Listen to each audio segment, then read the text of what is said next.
Mga Pilipino, nakita ko yung video ba na ang gaganda ng mga buses, yung public transportation ng Davao City.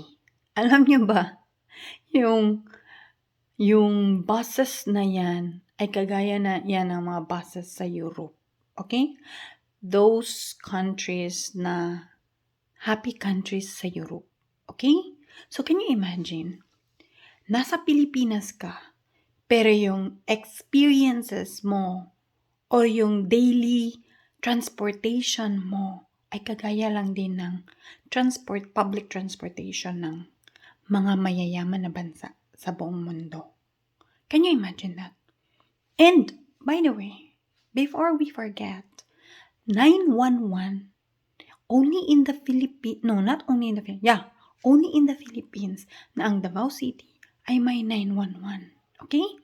At ilan lang sa mundo ang may ganyan. And for your information, sa Amerika, ang 911 ay may bayad. Pero dito sa Pilipinas, ang sa Davao City, walang bayad. No? Saan ka pa niyan? Ha? Tapos, yung Davao City, sabi nila, wala na daw utang. No? Sa panahon ni VP Sara, binayaran lahat ng utang. So, it's a debt-free city. Okay? Can you imagine? It's a debt-free city with all those infrastructure na magaganda na kagaya lang din ng mga rich countries in the world. Saan ka pa? Diba? Tapos, sa Asia pa, awarded din sila na one of the safest cities. No, sa Asia. Saan ka pa? Huh?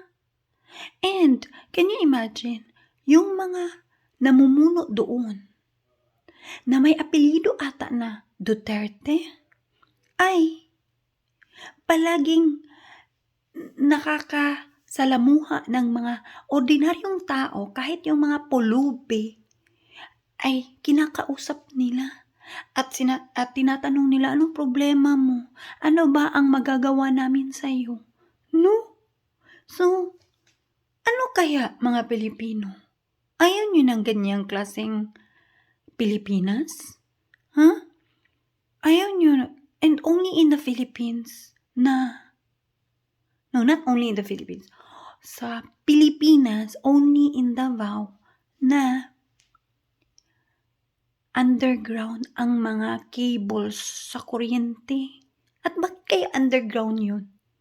Isa pa, aside sa aesthetic or kaya malinis tingnan, is kung may mga bagyo na mga walang makuryente ba? Nabigla na lang mabagsak yung poste at makuryente yung mga tao o kaya maputol yung mga kuryente. Tapos na landing doon sa may tubig at yung when you step on the water, then you'll be electrocuted. Di ba? Ayaw nyo po lang ganun? Kasi ako gusto ko yun. Intindihan nyo? Ako gusto ko na ganun ang Pilipinas.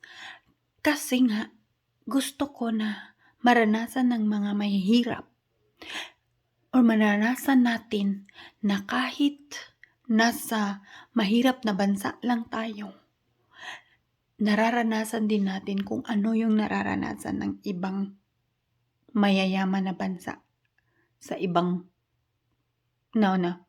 mayaman na mga bansa sa mundo. Okay? So, nagsasabi ko ako sa inyo mga Pilipino. Gusto kong maranasan nyo ang magandang pamumuhay. Okay? Kung meron man tayong nakikitang mga leaders na nagagawa talaga nila, kumbaga, proven na ba? Hindi yung mga salita-salita lang, mga speeches na wala namang laman.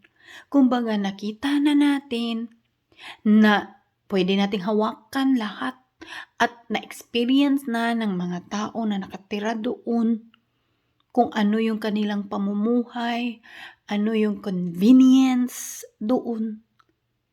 No? Bakit hindi natin piliin ang ganong klaseng buhay, no? At piliin ang ganong klaseng mga leader, no? Para naman ma-experience nyo naman, ma-experience natin ang pamumuhay na tahimik, na kampante tayo, na hindi tayo basta-basta ma-disgrasya sa daan or sa bahay natin safe din tayo, 'di ba? Tapos yung nakikita natin maganda, malinis, maramdaman mo na may gobyerno na nagmamalasakit sa atin at tinitingnan kung ano ang nararapat na mga serbisyo na para sa mga Pilipino. Mahirap ka man or mayaman, pare-pareho ang treatment sa atin. 'Di ba? Kasi tayo na mga adults, kasalanan na natin kung hindi maganda ang Pilipinas in the future. Okay?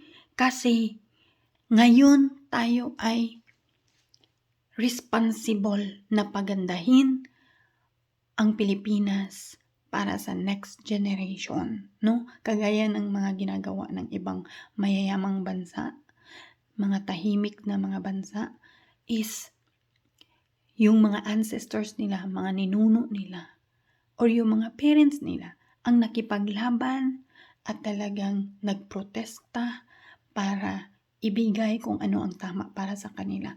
And the effect would be yung mga next generation nila ang nag-benefit, ang nag-enjoy. Okay?